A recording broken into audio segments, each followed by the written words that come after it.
The biggest problem in security that remains unsolved is unprotected attack paths that allow threats to compromise vulnerable targets in the cloud and data center. But traditional microsegmentation is too complex and time-consuming. There's a better approach. Edgewise Zero Trust Auto Segmentation. Edgewise is impossibly simple microsegmentation, delivering results immediately with a security outcome that's provable and management that's zero touch. Driven by machine learning, Edgewise automatically builds policies that protect any application in any cloud without any changes to your network. They provide measurable improvement by quantifying attack path risk reduction and verifying software identity before it communicates to stop application compromises and data breaches. To see how to eliminate your network attack surface, visit securityweekly.com/Edgewise.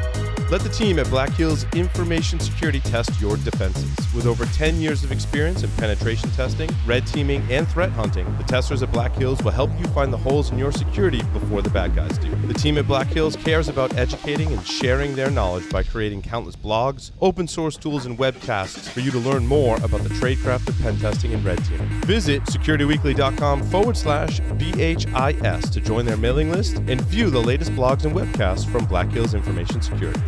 Thinkst Canary makes high-fidelity honeypots that set up in minutes and requires no ongoing administration. Attackers moving silently on your network advertise their presence by tripping over them. There's a good reason Thinkst Canaries are deployed and loved by some of the best security teams in the world. They're inexpensive, they're simple, and they work. For more information, go to securityweekly.com/canary or direct message @ThinkstCanary on Twitter. Welcome back, everyone, to Paul's Security Weekly. This is the security news after an ungodly amount of Mai Tais that Jeff Mann is making here in the studio. You're going to want to pay attention to this one because this is going to be fun. Things are going to get interesting. We're feeling pretty happy right now. And we have a fresh round of old fashions to keep us very well lubricated. I thought they were Mai Tais. No. Well, we switched from Mai Tais to old fashions, apparently. Rum-based old fashions to boot, because Jeff is the mix master over Just here. disclaimer, don't believe anything I say in this segment, to borrow from Mr. Bruce Potter, one of the smartest people in our field. Announcements. Security Weekly is returning to Las Vegas for Black Hat and DEF CON. Specifically for Black Hat, we'll be doing a lot of on-site interviews. In the suite. On-site, in the suite. We'll be doing a bunch of sweet interviews. Sweet interviews on-site that have great insights. That's what I'm saying. On-site. On-site. Exactly. And we have openings on this show, Paul Security Weekly, that we're going to be broadcasting live from and recording in Las Vegas. securityweekly.com/booking. And what are we doing at DEF CON? We'll be selling swag. It's a good point, Jeff. We will be selling swag. We have T-shirts, hats coming the hats from are awesome. China. Yes, hats.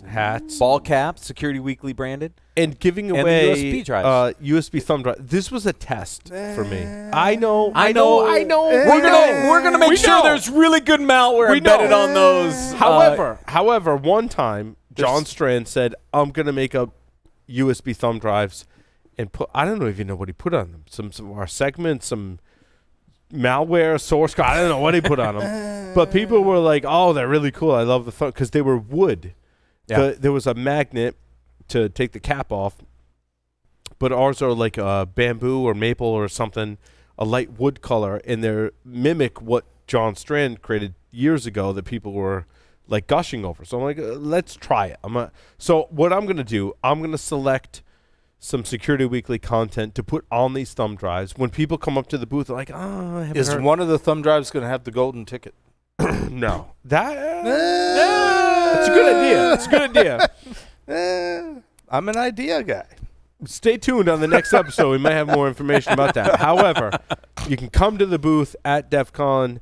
They're totally free. We're going to give you, if you ask for it. We're going to give you a thumb drive. Give you a thumb drive. You can plug in the and it might have a little Chinese malware on it. It might not. I don't know. It might have some Chinese malware. What could go wrong? Some Security Weekly malware. You never know. Even better, we're going to give you wood.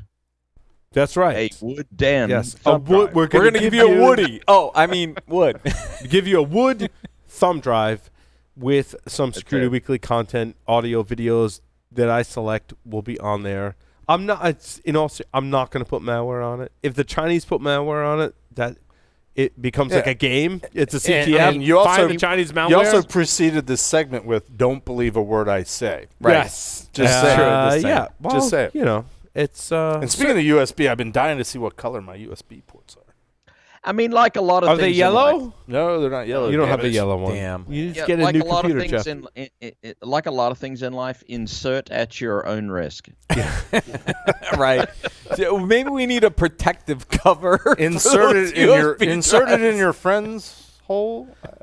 I don't know. What did I say about APIs today? Was Is that telling appropriate you for way to insert it? I just said something insert. about APIs? Yeah. You had a really good saying about APIs today.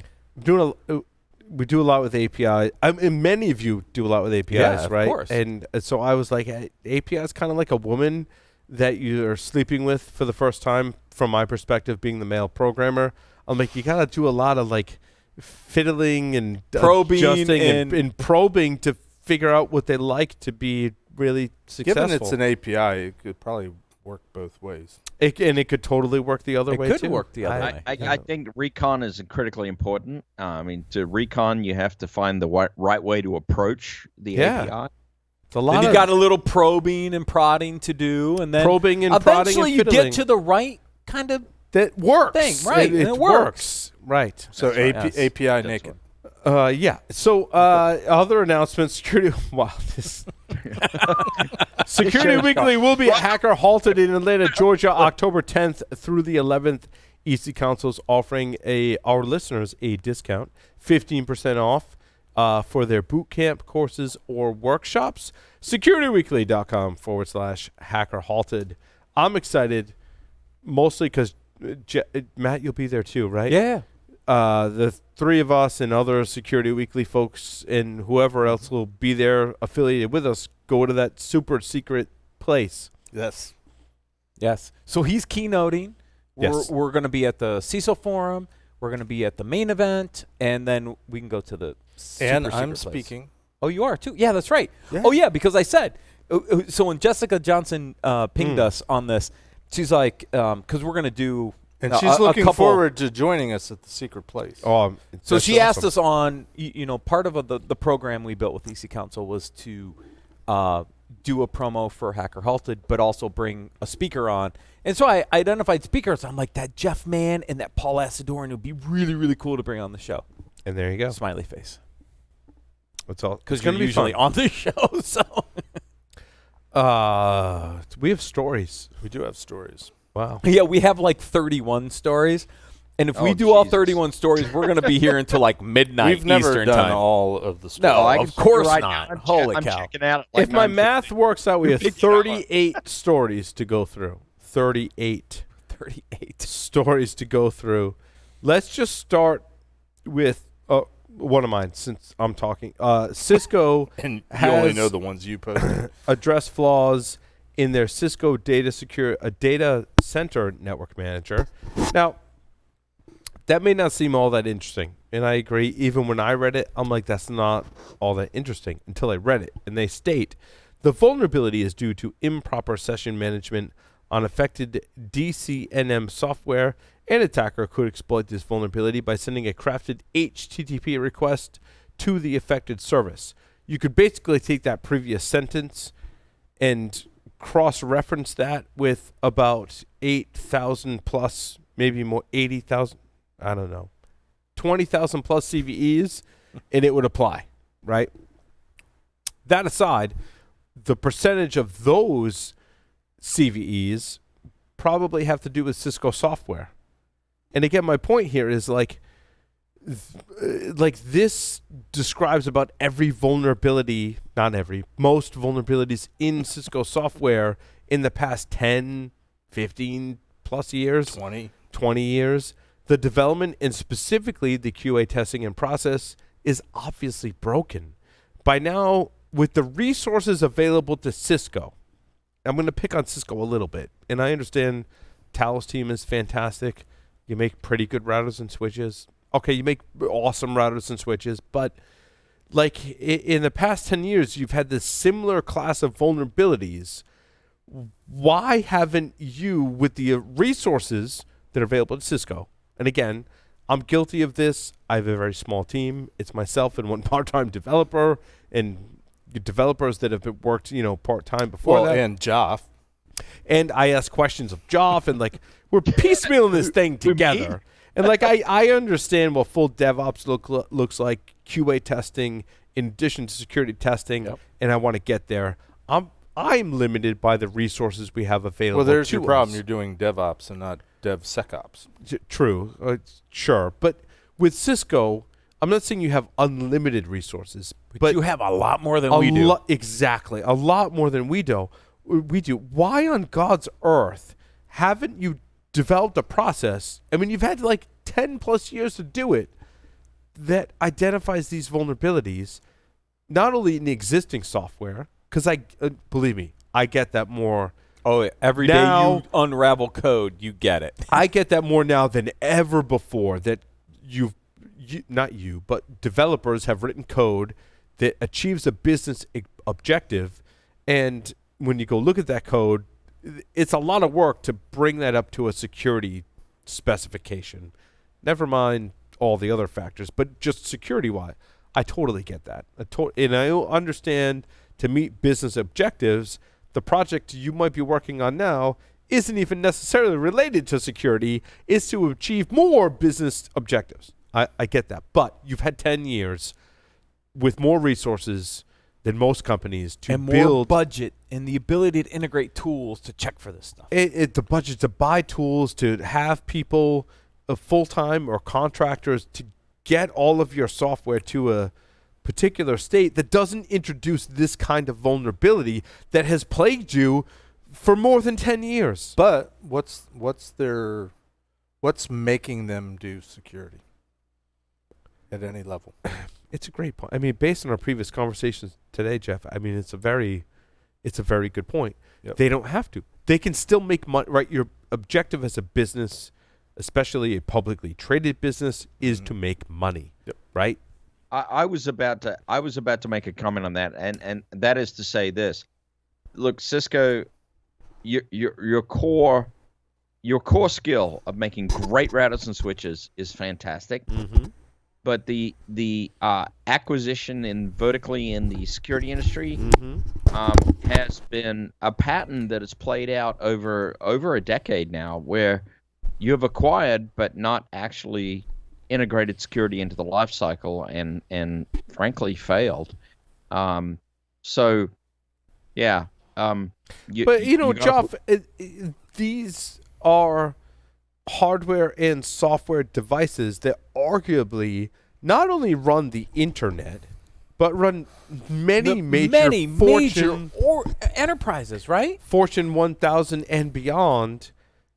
Enterprises and small enterprises. You would think they would have a responsibility to the greater community to produce more resilient code. But they don't, other than reputation. But they're so it entrenched. appears, I mean, I'd love to have somebody on to defend this, to be honest. No, I agree, Jeff. I agree I'm picking on them, and I don't want to. But on the flip side of that, Microsoft, arguably the largest software company in the world, has made huge strides on this front. Microsoft has made a very visible and notable culture change that to our industry has been a godsend. It's been a blessing. It's an amazing thing. Well, and they haven't still. I agree with you, Geoff, and I will defend Microsoft, and we can transition into the story about Microsoft, who said in 2001 that Linux is cancer. And I'm not saying they're perfect, right? But has made a full transition, and I will defend them. But put that to the side for a second, in that they have made huge strides in the security of their software, in changing the culture to be around security. But even given that, the systemic problems in Active Directory still plague us today. I think they're doing an okay job of trying to address those features, move people to Azure, offer more features. And I don't fault them for getting people moving from on-premise infrastructure to the cloud, because there are security benefits there. But they still have built in, they wanted Windows and Active Directory to work. They had to sacrifice some security for that. that still plagues us today. As much as I will speak very highly of Microsoft, that still plagues us today. But AD is probably the biggest thorn in their side Yeah. when you think about a security perspective. Because it was designed to be too open. It's way too open. Yeah. The number of ports you have to open to not just ports, but to run the permissions and run services and trust all the things we prey upon as attackers and pen testers are largely things that were built into Active Directory to make it more usable as a platform. But at macro level, that's the internet. I mean, the internet was built for open, seamless communication. Before we dive too deeply into Microsoft, it appears to me, and I don't want to appear to like I'm being overly critical, but it appears to me that Cisco has made tremendous efforts to vertically integrate with their security strategy in acquisitions. Yep. But has not actually integrated the teams in actually improving the product post-acquisition. Yeah. And it's a great point, Joff. There's a huge difference between the security of your enterprise and the security of your products. And we sometimes come to this crossroads at Security Weekly where we're doing briefings or talking to a security company, right? And often, and it's a small percentage, right? They'll be like, we're really about product security. That's a very different thing than the security of your IT infrastructure or enterprise. And we talked about this on Enterprise Security Weekly yesterday, Paul, on what they did with the Duo acquisition, right? And kind of left it alone and let it do its own thing and allowing Duo to grow and expand. That's an enterprise security play. It is. Pure, but other acquisitions that Cisco made prior to that haven't been well integrated into the portfolio. Maybe they learned from that and left Duo alone to kind of do what Duo did. But to your point is you've made these acquisitions of this technology. Why aren't you integrating it back into your product sets to make your products more secure as well as offering enterprise security solutions to your customer base? Well, and the software thing is DevOps is pure DevOps. I mean, had they paid attention to that? We'd be negligent to say that there are companies, Cisco's not alone in this, there are many companies that acquire and then allow that product to atrophy purely for the purposes of eliminating competition. This actually does happen. Cisco's done that a little bit. Palo Alto's done that a little bit. I mean, Cisco's been acquiring security companies for over 20 years. Decade. No, over 20 years. 20 yeah, years. like over 20 years. NetRanger, Wheel Group. Yeah, I think was Wheel their Group. first. Yeah. If not the first, one of the first, and that was like 90. Over 20. Yeah, like 20 years I mean, ago. I run into Cisco people on occasion in my travels, and I always like, Cisco, what are they doing with security? Why are you here? And it's sort of a tongue-in-cheek thing. But to answer the question, it's because they're doing a certain amount of security acquisition, kind of like we were talking on the wrong segment. What's their attitude going into this? They think it's a way to make more money. Did you say the wrong segment? The last segment. The last segment. Oh, I thought you said wrong segment. No. Did I hear that wrong? I don't know what I said. We'll go back to the tape later. Okay. Or not. The previous segment where we were talking about, employers hiring and recruiting and people trying to find jobs. The attitude of the company. Why is Cisco doing all these acquisitions? I mean, they did it 20 years ago because they thought that they could corner the market in security and be a one-stop shop. And they've been trying to be a one-stop shop for like 20 years. Yeah, right. And still, in all seriousness, you can talk to certain people and have a conversation about Cisco, and they'll be like, well, they're not a security company. I mean, nobody views Cisco as a security company to this day. Yep. Which is why they're not in the My Security Weekly 25 index, because they're not a pure play security company. No. They're not. So they're a networking company. I truly don't understand this aspect because I have worked probably 10 to 15 years as a customer of Cisco on the other side of this and have entertained their security products as a customer. And even, if you go back 15, 20 years, even then, they said they were being a one-stop shop and being everything, but this strategy ultimately did not work and was not successfully integrated. And here we are today with the same result. So I don't understand where the lack of follow through is there. It appears to me, and again, I'm just commenting from the outside, it appears to me that this is purely a strategy that is aimed at the quarterly numbers and the stockholders. Joff, I agree to certain extents, and only because there's so many different aspects to a company at the size of Cisco, right? And yeah, we talked about them from a security product aspect, but a lot of other things happen at Cisco. And I remember covering articles a couple of years ago that some of their really core engineers, and let's be frank, a company the size of Cisco, like you think about if you're an engineer, like how far can you go in your organization? Cisco's kind of like the utopia for if you're an engineer, you can reach a really high level at Cisco. And many of those people, I believe in covering the news and reading about it, so just take that as a grain of salt, right? That many of those people were either frustrated that they couldn't move up in the direction of the company and left, or they're frustrated for similar reasons and they got laid off. Cisco laid off a lot of those people. Remember a couple of years ago, Cisco was laying off people left and right. To Joff's point, to make their balance sheet look good and look good to Wall Street. So what that did was took those really, really smart people, the engineers that engineered iOS and all these other things, routing protocols and such. You know what they did? They went off and created their own companies. Yeah.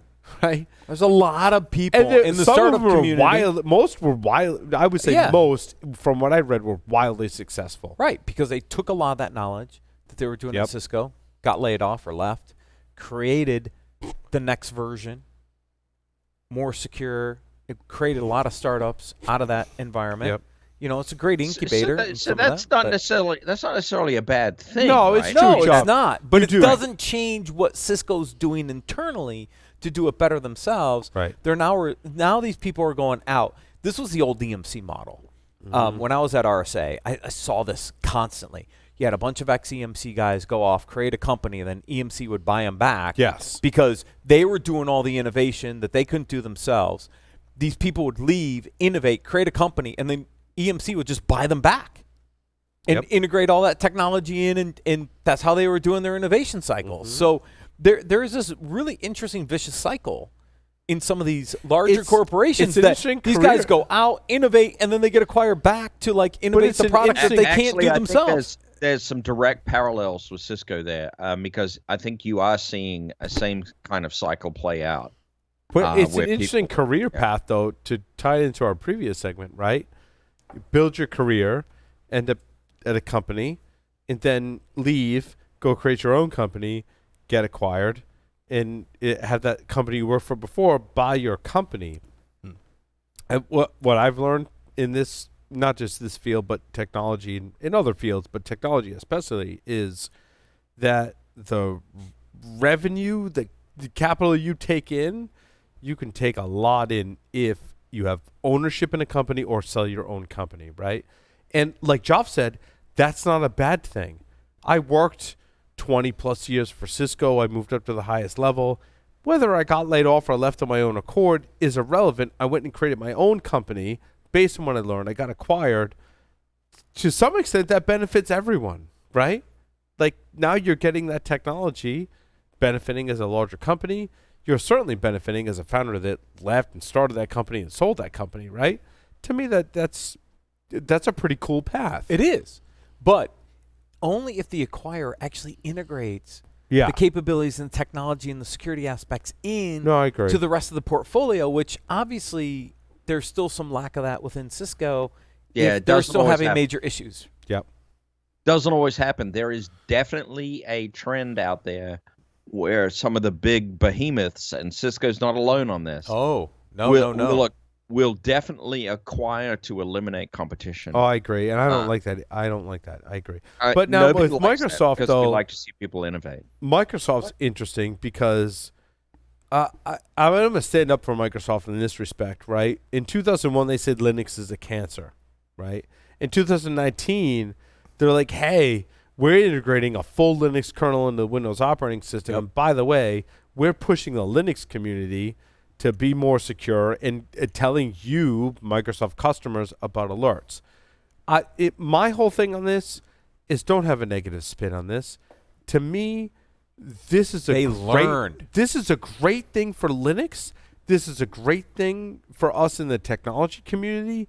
This is a great thing for Microsoft. And it's a great thing for enterprises who are using Microsoft and now need to understand how to embrace a combination of Windows and Linux in their environment, right? Because I mean, it's not such a great thing for Apple, maybe Red Hat. I mean, you could pick who maybe it's not good for. Define great in this context. Look, what do you mean by it's great? So it's a major company supporting an open source initiative that not only, again, I'll go back to Microsoft's the largest software company in the world. They're supporting this open, historically very closed source. Correct. Our stuff. And there's two things, right? We're a big company. We're supporting an open source initiative. Not only the second thing is we've typically 20 years ago kind of poo-pooed this open source initiative, but realized that, hey, supporting open source is cool. It's good. The technology is good. Adopt our platform. Run your Linux containers and VMs on our Azure platform. Yeah. Run Linux inside of Windows. It's all good. This is like a total shift for Microsoft. Yeah, And I'm proud. I say that with some bias too, right? Like proud. the people like Jeremy Winter from Microsoft is one of the smartest people that we've interviewed on this show. And Microsoft promotes their employees coming on the show. They have conferences that support security. Like the company has made a huge shift. I'm not convinced that it's as much as a shift as you're describing it, because Microsoft from the very beginning was all about growing the company, growing revenue, capturing. Using proprietary software, but and licensing. No. You have to understand. They're doing different things to get there, but the end game is still there's gold in them. Agreed. But you have to understand, if you look at no, I don't. If you look at Gates, you look at Ballmer, and you look at where they are now, right? The previous two were very about Microsoft, the operating system, proprietary. It's us. And what happened is when Ballmer left and they made the shift and really understanding where cloud was going to go and how to get people to Azure versus AWS or GCP. The strategy changed at Microsoft, I think, dramatically. 10 years to change that. It did. Yeah. And it took a long time to change that strategy. But I think now under the new leadership, what you see is an embracing open source, embracing both a Windows and a Linux environment to drive revenue for Microsoft in Azure and O365 and Azure Active Directory. It is part of it, to me, is a survival component. In the survival, I think they've pushed Apple out of that enterprise environment and out of that cloud environment and totally left Apple. I mean, not totally alone, but was Apple ever in the enterprise No, but they've left environment? Apple to the consumer market. Yeah. It's a pure play consumer market. Apple may find other markets in their professional. I'm asking a serious question. Workstations. When and how did Apple ever make a play? In They made a play. No, they tried. Other than graphics and design. No, they've tried to have the server platform. They've tried to make inroads into education to promote it in enterprise. Largely, it's failed. What Apple has left is their phone market, which largely Microsoft has abandoned. Correct. Right? Like there was a Windows phone. The whole Windows Phone and the whole Nokia thing was a complete disaster. Abandoned that. So the markets have shifted into what we have today, into what I think leaves to the major players. I think the thing that's really, really interesting here is actually kind of leans into Jeff's point a little bit, and that is, if you go back just a few years, right before cloud starts really, really surging, I think Microsoft made a long play decision, which is unusual for companies to do. They decided they wanted to really, really own cloud, first of all, with the Azure offering, and they waited. They waited until they were ready to come into the market in a really strong way. And when they came in to play, right? And at the same time, they were developing that culture shift, also, which reflects a long play viewpoint. And I have to give them credit, because there are many, many companies, especially publicly traded companies, that have a really, really difficult time developing a long play strategy, because everything is so driven by the quarterly numbers. And this was absolutely not driven by quarterly numbers by any means. I mean, the Azure play, the open source adoption play, the let's everybody come on board play.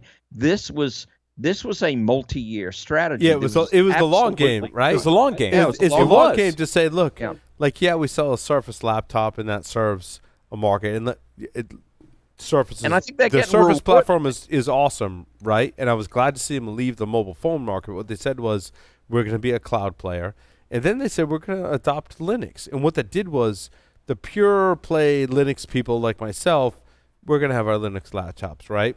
The pure Windows people, they're going to have their devices. Let's push them to buying the Surface. Everyone in between, that's a big market that, has a use case for Windows, but also needs to run Linux in this new container world and all that stuff. But the recent decision is, let's let them run full-blown Linux. That's amazing, not just from a Microsoft perspective, but from a market perspective. And if you think about what they have the enterprise audience, right? How many enterprises are running Microsoft in some form or fashion? And let's just get them on Azure. Between all of them. Right. Okay, so you're thinking operating systems, you're thinking the directory, you're thinking mail, you're thinking the Office suite. You move mail, Office suite, you start to move other aspects over. And here's the power that Microsoft has that nobody else has. They own the contracts. Yeah. And what was brilliant in their strategy to the long play, Josh. We said it an enterprise, we right? did. Yeah. The long play was they made it really attractive for their come enterprise over to customers. 365. Come into O365. Come into Azure. Bring your workloads there. And they bundled it all as part of their enterprise license agreements. It was brilliant. Right. After all that, you got Linux applications. Yeah, we'll run those too. Yeah, we'll run them too. Totally we'll run fine. this. You Right. run your Windows. We'll run your Linux. Put it all on Azure, and it's all going to work. Brilliant. Absolutely brilliant from a strategic perspective. In security and technology, one of the best plays in the market, pretty much ever, when you phrase it that way, in my opinion, is getting all those people over and supporting their technologies is fantastic. Which is why Azure has continued to grow at a really great rate and is catching Amazon. If they didn't do that, Amazon does have their own directory Correct. services. Adoption for that would have potentially crush them. Gone up. But since Microsoft has a path, everyone's like, I'm sticking with Microsoft. Right. Yeah. Because I already know how to use it. I already know how to manage it. I don't have to retrain anybody. Right. Exactly. Not only did they have a path, they had a seamless, transparent path that got them there using, the same technology that people had already licensed. I mean, it really was a brilliant strategy. And they already had skill sets for, and they already had certified people for, and it made it really easy to say, we're going to take your directory, and you're not going to have to run it on-prem. We're going to put it up in the cloud, same basic stuff, and now just move your workloads to Azure. You'll be fine. And that is a strategy that they've implemented since Ballmer's left. And that, to me, is key to where Microsoft is today and continuing their growth. Because otherwise, if you just looked at the OS business and the Office business with what's going on with variations of Linux, and what Google's doing, they were toast. What happened to Lee? Is Lee still with us? No, he had to leave. He had a hard stop. Lee had to drop off. Yeah. At the risk of oversimplifying. Hold on, I want to transition, go to Jeff. 100 drivers end up stuck in the mud. Oh, and that's in Denver, baby. Now, Microsoft is not stuck in the mud, which we've established. Before the transition, I wanted to say, at the risk of oversimplifying, companies that I've been to over the years, enterprises, where did you see Windows? It was at the desktop. Yep. Office, email, whatever. servers doing databases and sort of the heavy lifting, they tended to be, let's say, Unix variants. Well, I mean, email too, Jeff. Not only did they push on the desktop, but the server as well. To some degree, but Well, I mean, to get historically, Microsoft email, you had to have historically, Exchange, right? Windows desktop, in terms of the groups responsible, servers, doing, whatever the business operation was, sort of internally. Back in the day, Tended to be primarily email. Unix, and whatever the web presence was, web servers, Mm-hmm. more and more IIS, were Linux. Yep. They were at the time. Yep. And so to any degree of any of these companies, we're talking about Microsoft specifically, trying to capture a different segment of that broad enterprise market, you can't fault them because they're trying to stay in business, stay alive, make more money. But the world's changed, and more of that classical infrastructure that was in-house on site now is in the cloud. And it's sort of a Wild West again. Not that the whole industry has ever left The Wild, West. in some respects. It's true. But yeah, let's talk about Google. So people got stuck in the mud. Got Yes. stuck in the mud. So I know how this happens, by the way, because I was in You Italy. were going to Pork Fest? No, and no, you no. drove to New York instead? No, I wasn't going to New Hampshire and ended up in New York. But we're in Italy. And Wait, you were going to New Hampshire and ended up in Italy? no, I got to fly to get to Italy. I got to go overseas, Jeff, by the way, to get to Italy. And yes. Rome, New York. No, Venice, actually. New York, but- Paris, London. Wait, is Munich, Venice the everybody's talking about gondolas? it. Fuck me. Yes. Okay. Venice is the gondolas. So wife and I go up to the Prosecco region. Mm-hmm. And Wait, is that like the wine? yeah, it's wine. It's sparkling wine of yeah, Italy, right? The region. And rented a car, got the 5-speed manual transmission, and The Fiat? it was a Fiat 500. There you go. Actually, it's exactly what it was. It was a Fiat 500. And you're using Google to navigate Yeah. through these towns. And I don't know the area, right? So you get extruded in another country. Right. So you're a complete Wait, do foreign they country. drive on the right? Or They do. In the right? mainland Europe, they drive on the right. In UK and all the UK provinces, they drive on the left. And I've Gotcha. done that once. So and- Mediterranean, largely, they drive on the right side of the road. yeah, Right, Germany, France, Italy, Okay. all those countries yeah. on the mainland Europe are They just are drive really fast. Really They do. fast. They do yes. drive really fast, and they're crazy. Are like around corners. You're like, holy shit! How are people doing this in in a Fiat that's right? And you're not on a 2-lane road. You're like on a 1.5-lane road. But so we're using Google to navigate as we're driving to At high these different speeds. places. Yeah, high speed. And the With roads, roaming data, but that's a whole different but issue. Google will take you on roads. You're like, oh my god, Is this how- a road? Is it a road? Is it dirt? Is it whatever? So I can fully understand this, by the way. Right? True. And So if you ever use Google to navigate in Disney in Orlando, it will send you. I'm like, are we supposed to be here? Like, we're in like the what is the Star Wars thing? The Galaxy's Edge. We're like behind, like with all the construction workers. Right. Like, I'm like, it'll are we take supposed you in to like be the here? back Yeah. entrance, right? They're like, oh, to get from here to there is 30 minutes. And we're like, I think that's really 10 minutes, but they send you all around. Yeah. Right, and they So- send you in the back door. Right. So Google's doing in Google Maps, it's calculating routes, and so it's looking for the shortest path, and sometimes the shortest path isn't an actual road. I've run It's into that. not. Yep. There I did that the other week. I pulled into a cul-de-sac, and I could see where we wanted to be, but I just it thought there was a road there, but there wasn't. There wasn't. Yeah. So take this story and think about, now I live in Colorado, so you have to understand, we've had a really wet spring and early summer. Really wet. I mean, we had snow How on wet was it? May 20th. I'm in Barcelona and it's snowing at my house. Okay, May 20th, okay? And we in the way Colorado gets its rainfall for water is from the snow melt. So we had late snow. Which feeds all those marijuana plants. Which Well, is, it can, yes. It's a whole different discussion. But what it does is it refills the aquifers, and everybody taps into these aquifers to get water. to water their marijuana Right. plants. So we get so we've had a lot of rain. And Paul cool knows weather. what an aquifer is, right? It's like a place where you store water. It's an underground water Underground. system. Underground, Yeah, it's sure. underground. Okay.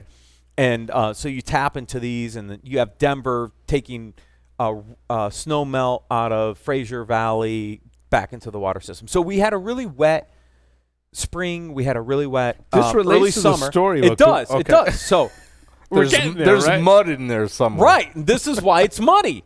Right? Is because we've had all this rain. Wait, when you mix water with dirt, It creates mud. It creates mud. Okay, I got that. Yeah. Okay. I'm with you. So there's an accident, and there's always accidents in Colorado because Californians don't know how to drive in the And rain marijuana or is the legal. snow. Sorry, Californians, but you don't know how to drive. Get the hell out of the left lane because it's only for passing, okay? Because I will pass you on the right if you're not driving They're well. really stoned too. But Oh, my God. continue. So you get an accident in Colorado, and Google's recalculating routes. And it's like, wait, I see a road. But it doesn't realize it's a dirt road.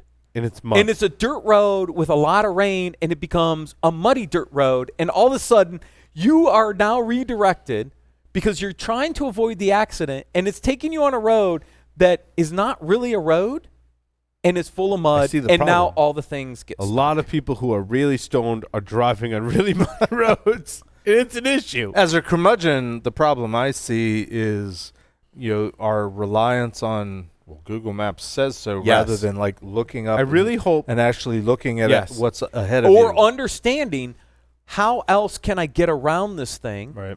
And relying on Google to take you on a path that's going to take you to a really interesting spot that you're not used to, and all of a sudden, it's not a But passable here's route. the thing. My wife hates repetitiveness and mundane things. She likes to go a different way when we drive different places. But it's paved, right?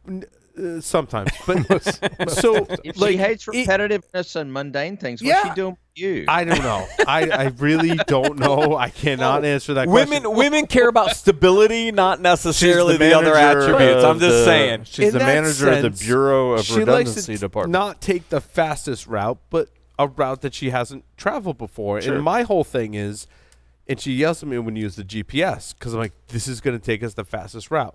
I don't trust you, blah, blah, blah. I'm like, it's computers and it's math. And math is really accurate. This can do math way better than you or I can do math, and we should follow it. Given Matt's example, I hope she's not listening. That's all I'm saying. Many years ago, when there was GPS in rental cars, it was Mm-hmm. kind of before smartphones and your own personal thing. But you'd rent a car that had a Yeah. GPS system. I was working with Garmin. a guy. We were flying into Newark Airport. I don't know if you've ever been to Newark Airport. Try not to. like International. Monday morning, But or Tuesday everyone morning. tries There's like not to. there's a circle that you drive around to get to all the different terminals, and we were trying to get to like the hotel that was right there. And my buddy was driving, and he was following the map, GPS. the GPS. And I swear we did 4 loops because the GPS told him to. And I'm like, that's the exit right there. Every time we lapped, I'm like, that's the exit right there. And he's like, no, I must follow the. And there was another time we were in Florida, and we got off on an exit, and like I could see the building where we were heading to. So it was one of those one exits you go left or right. But the GPS told him to go right and go down like a quarter mile to make a U-turn. I'm like, we could have just gone left. Right.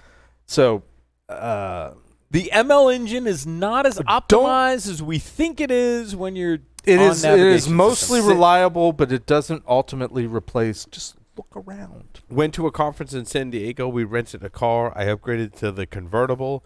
I plugged in the GPS. And I had the presence of mind to ask the person, I'm like, where's this hotel?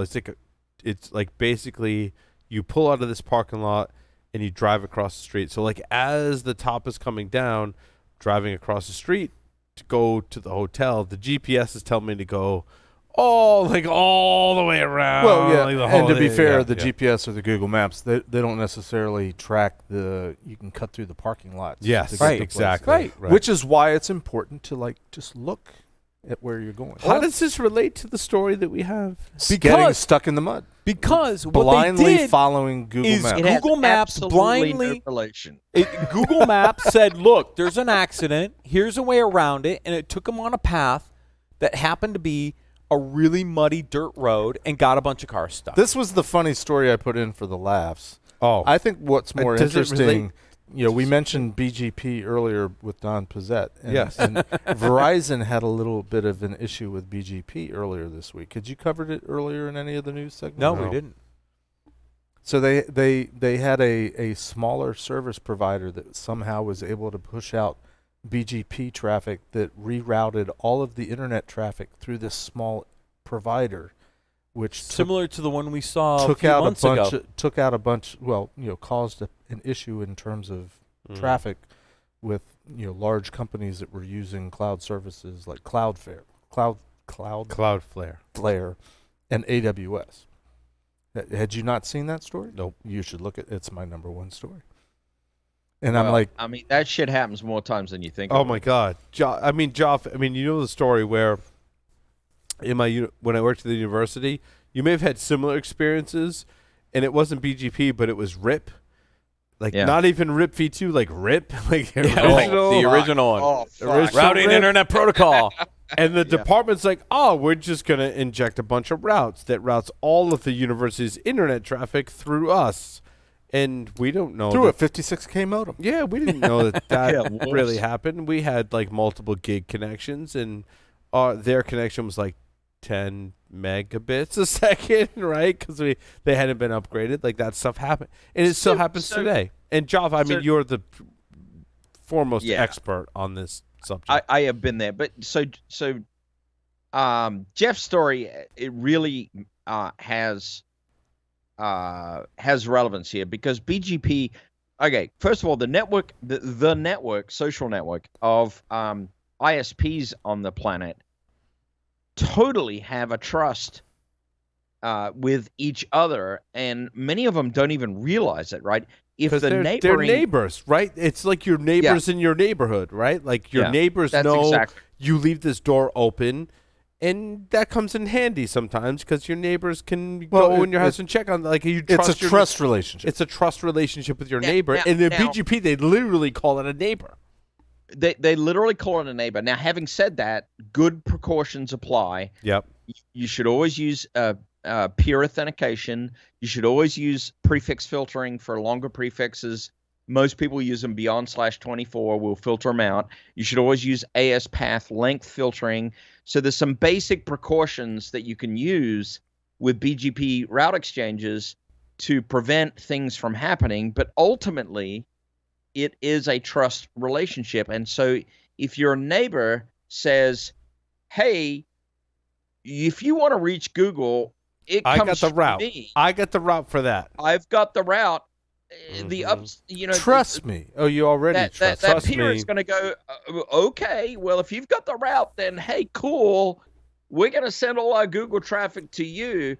And this is in essence the issue. And I'm not sure how you solve it other than knowing that there is a team of really, really good people that manage the global route table in a professional manner. Now, this is great within a certain geographic boundary, but then when you extend this over to the planet, and then you end up with countries potentially having malicious intent, the trust boundary can very quickly be broken. You mean like the Great Firewall in China? It's similar. DNS is not quite the same thing.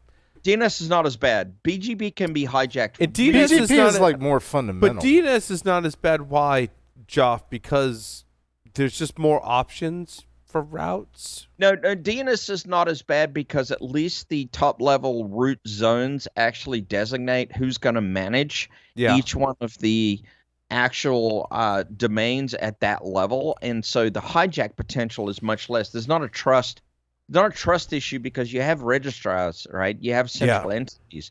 BGP, on the other hand, is 100% completely distributed, and it is 100% a trust issue peer-to-peer. It's a distance vector. I gotcha. Well, and the issue that the article brought up, I mean, in the grand scheme of things, the outage was less than 2 hours. So most of us were like, that's not too bad.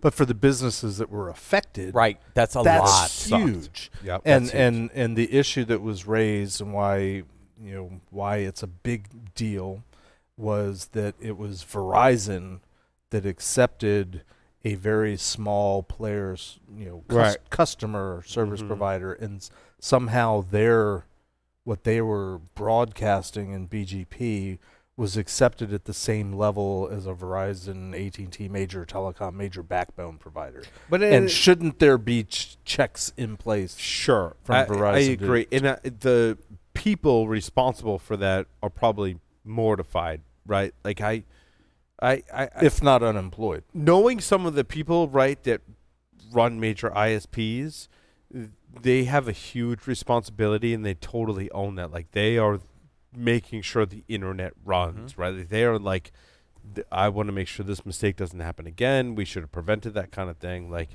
I really truly believe that the trust relationship, not just in the routing protocols, but the people, is the most important thing. The people who That's it. run the Well, not internet, just the right? people. So I think this is a good example of, and I try to bring this up a lot.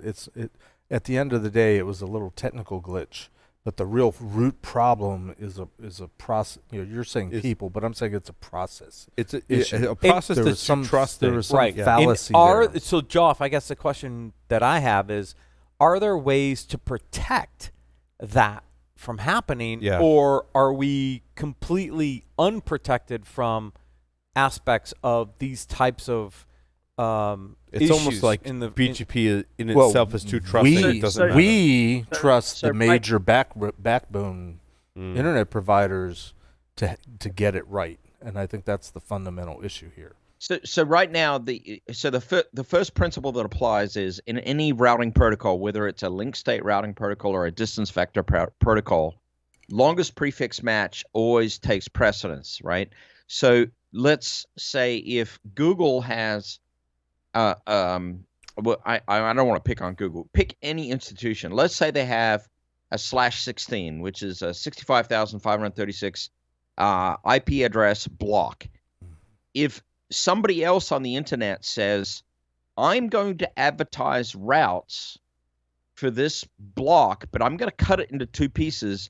I'm going to advertise 2/17s so that I cut your /16 in half. Longest prefix match dictates that if those routes are introduced into the global route table, they will take precedence. Hmm.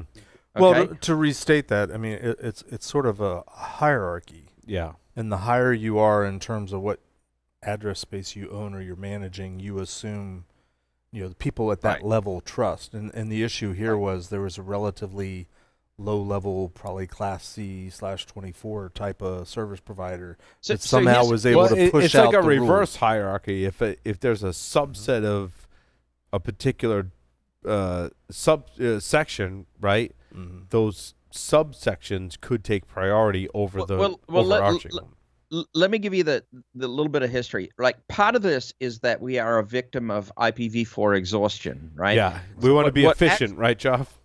That's right. What actually happened when IPv4 started to be exhausted is people moved from class full delineations to classless delineations, right? Yep. So class full means we always segmented on /8, /16, /24, right? That was the way it was done.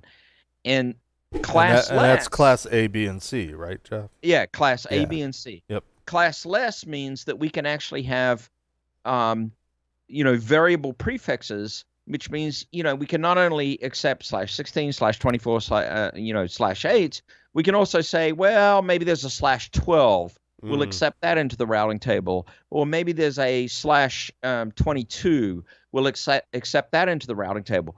As soon as that actually started to happen, this exacerbated the problem of BGP trust. Well, yeah, because in the early days, I think we were very liberal as to who got what address space, and I think right. 8.something/A was like MIT, right? Like a lot of That's right, universities, that's right? right. Like There was owned a lot of people Well, huge in the old subsections days, of IPv4. in the old days, yeah. it was all on the internet. You Yeah. could go out and look at all the registrations. Who was class A and the, class B? the nice thing about class full and large blocks, it was very clear who owned a it, block, right? Mhm. right? Like 8. And so- something was MIT, and they took care of it, and it was all MIT except IANA And there or was- whatever organization came back and said, yeah, we're kind of running short now on IPv4 space, so like, can we buy that back, or do you want to give some of that back? And Exactly. a lot of that has happened over the years.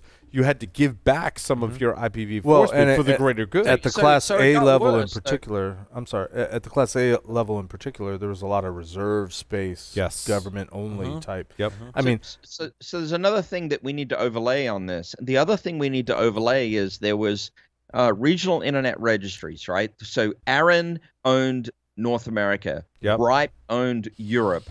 APNIC, they owned Asia Pacific. Yep. So there was very specific address blocks that were divvied out amongst the different global regions on the planet.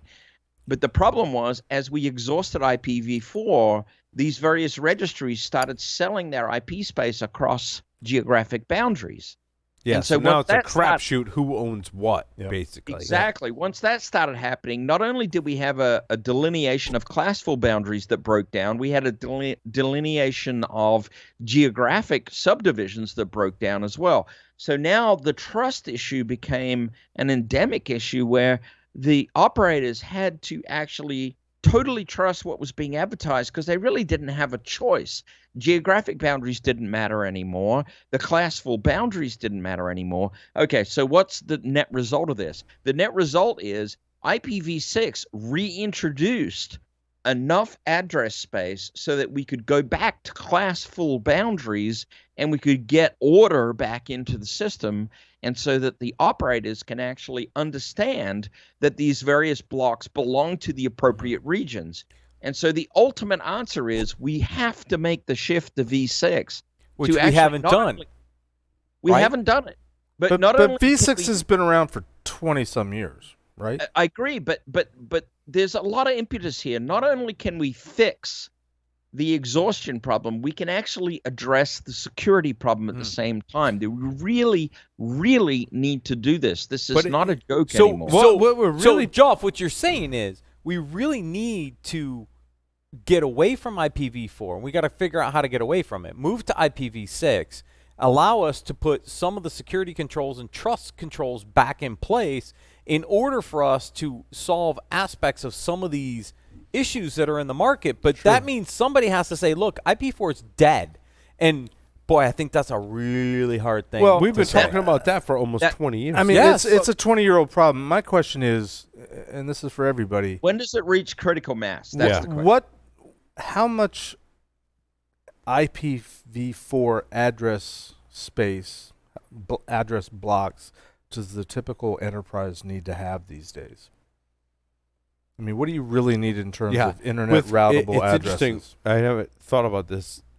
With cloud, you don't really need to own it. You just need to be able to lease it from your cloud provider. Right. Right. And if Because the you're cloud external. providers, I mean, eh, they're still on-prem. So and look, stupid you're still question, going to see that, sure. right? Do cloud instances of whatever, do they present IPv4 addresses? Yes. Or Yes. Is there Yeah. or is there private addressing? No, within No. It's Okay.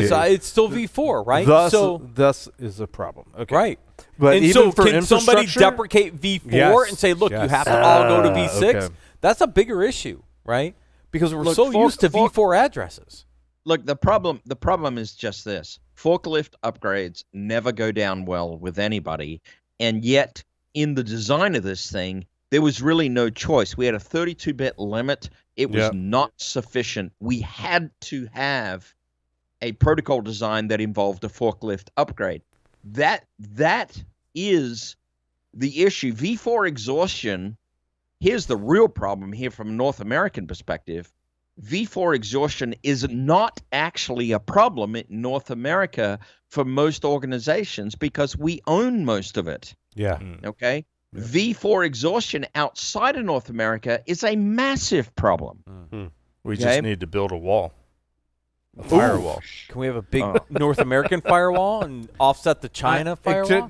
Talk The about other the- issue global that I take segmentation. umbrage- The other Trying to issue that I take big umbrage of is network address translation is the patch. It is a Band-Aid.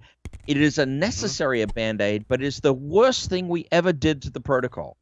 right. It is the worst thing we ever did to the protocol. Right, because it allowed us to hide a bunch of IPs behind the NAT address to go out on a single address and gave us a little more headroom as part of the problem, right? I mean, how many 10.10.10.1 valid addresses, do you think Look, exist in the world today?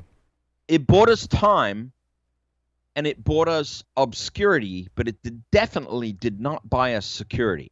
Mm-hmm. It bought us an excuse not to adopt IPv6.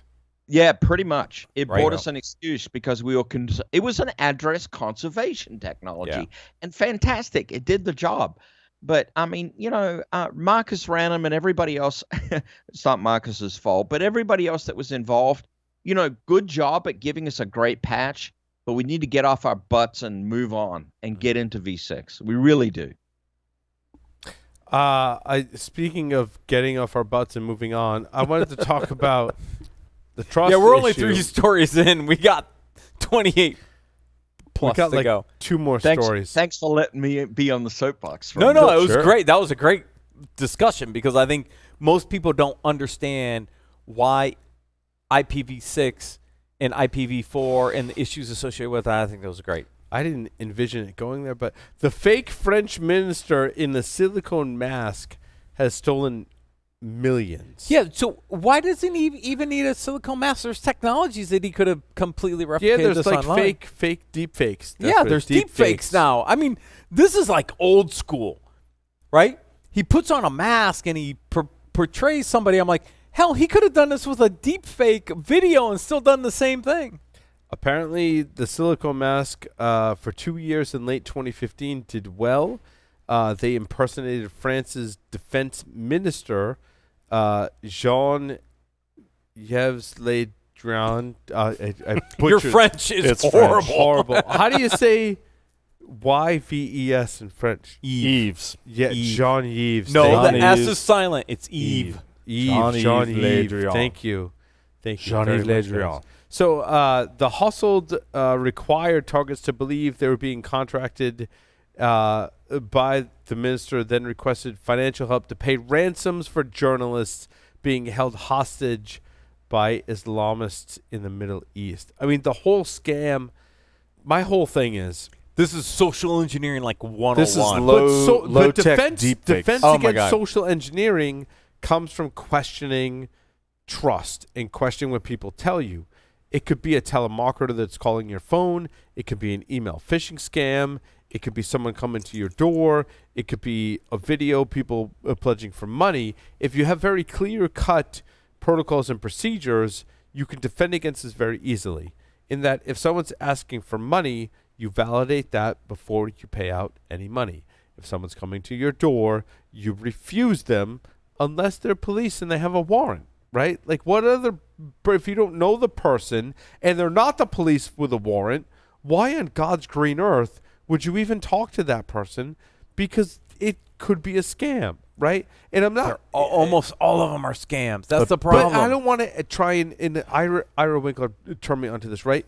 I don't want to, and Ira turned me onto this, and he said, why do we want to educate people about every different kind of scam? Let's take the flip side and just put some common sense around it. Yeah. Like, don't transfer money unless you've done these verification steps. Right. Right? And this scam falls into that whole Oh my thing. gosh! Like I've got examples out the at the wazoo end. for this Someone one. calls you on the phone, initiates communication, asks for money. Default answer: No. no. Done. Again, unless they're police with a warrant, you're not obligated to comply. I mean, people will call up phones, right? So I a very, very relevant or recent incident. Friend of mine, daughter got called, claiming to be the IRS. Yeah. Account got taken over, blah, blah, blah, needed to send all this stuff in gift cards. I'm like, all right, first of all, nobody's going to take payment in gift cards unless it's a scam, Right. right? But did it? But they don't need to know that. We the did deal it. is, but someone calls Oh, asking my for God. money. Answers no. I mean, The answer's unless no. debt And so collect- all you Twitter people that come to me and say, oh, I'm from blah, blah, blah bank, and I got like $9.5 million of money to deposit, just give me your information. I'm not falling for it. Stop it. But there are a lot of people out there that will fall for that scheme. They're like, oh, $9.5 million. I want to take some of that money, right? And they're so gullible. Oh my gosh, the But I types just go, of but we scams. haven't, I think, defined the appropriate rules. Not only will you not remit payment, but you don't give out any information to someone who calls you. And I mean, being a and- security professional, that was a rule that I implemented. If you called me saying that you're whoever, IRS, like, whoever, yeah, whatever.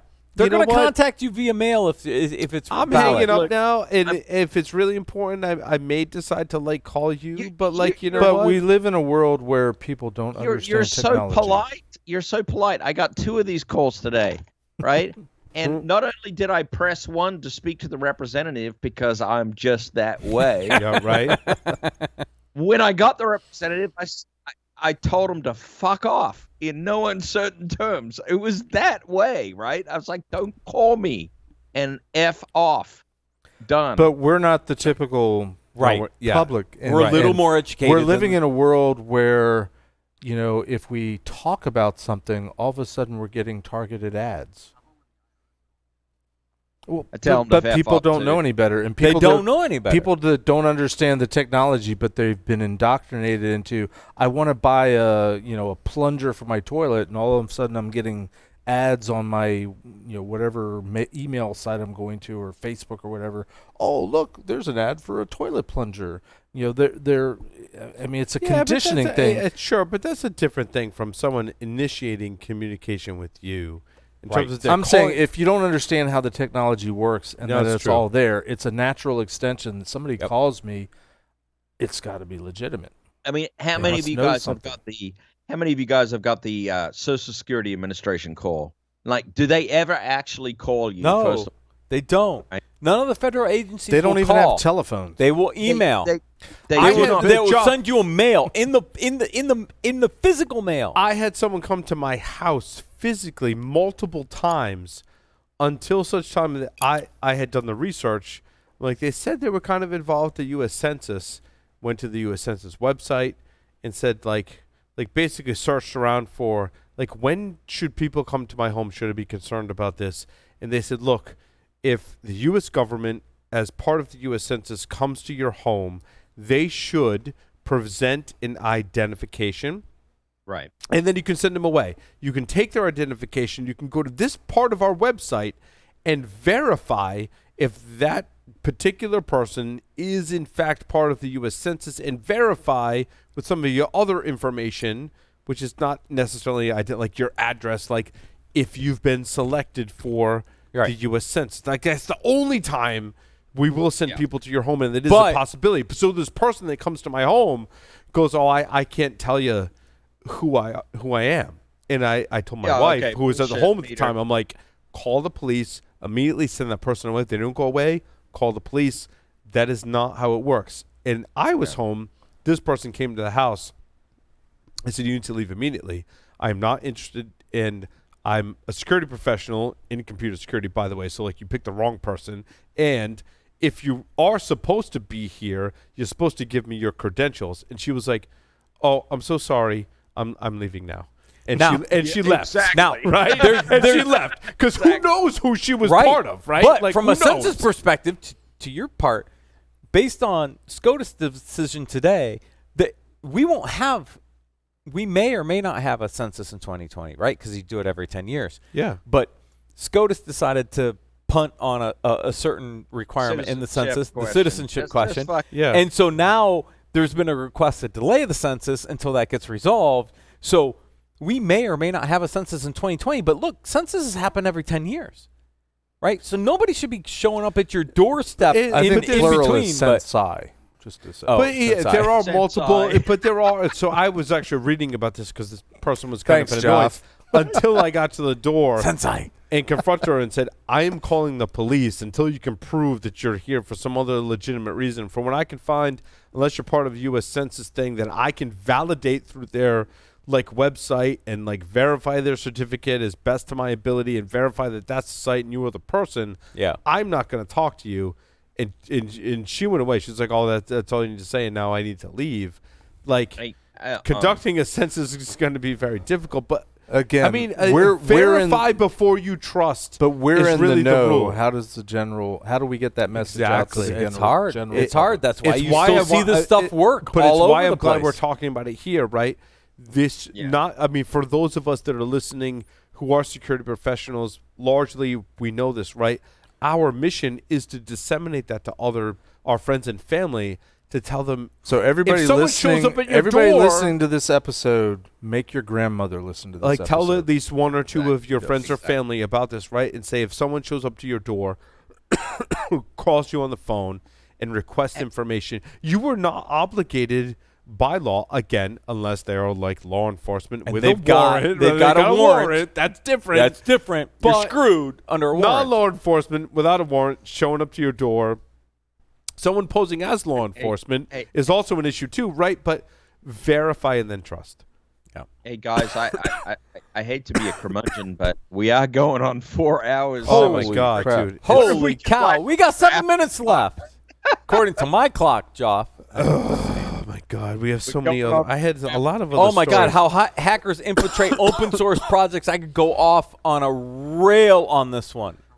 Oh yeah, well there was what was the Trump one? There was one I meant to carry over. It was Trump doing some kind of cyber operations versus Iran. I wanted to talk about WordPress APIs and security, which I've been is my You've thing. been, you've lately. been in it. But it's more about how developers can very easily ignore security to create a goal. Yeah. Linked to the whole dependency tree of building containers and inheriting a whole bunch of vulnerable stuff in your containers. Oh my gosh. Like I said, we could do a whole segment on that alone. But hold my I told you so, former Equifax CAO sentenced for prison for insider trading. I was like, I don't want to say this person's guilty, but I really think they're guilty, and now they're being tried for it. Not Right. saying they're. I don't know if they've been convicted, Whoops. but no, they have been convicted. If they're sentenced to prison, they've been convicted.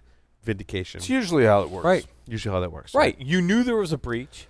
You Dude, knew it there was was stuff very going clear. on, and you're selling your stock before it became public news, before the stock tanked. That is the. Oh my God! That is like the I insider can't be the trading. only one that speculated that. Right. Yeah. And there were a bunch of. Pat I yourself on the think- back and then tell Joff to take us out. Joff, Yeah, say. take us out. All right.